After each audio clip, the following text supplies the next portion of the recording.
Do you take calcium and vitamin D? If so, you might have the same concerns as one of our viewers has. She writes, I've heard that vitamin D can cause heart problems. Is that true?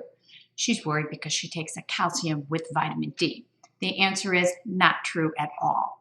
There was a recent study, a Danish study, that looked at 10,000 Danes over a course of a long period of time and determined that low levels of vitamin D, that means blood levels, low blood levels of vitamin D were associated with an increased risk in heart disease.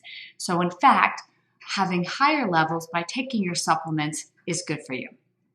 Traditionally, we've associated low levels of vitamin D with bone health, but now we're learning that vitamin D is so important to so many systems in your body. So not only for bone health, but to reduce the risk of heart disease based on this recent study, which is a large study and fairly convincing that there's an association there.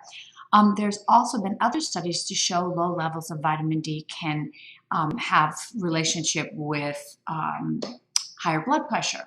So making sure you get enough vitamin D is critically important. It's also what we call a nutrient of concern because most people don't get enough of it. And we can't rely on the sun.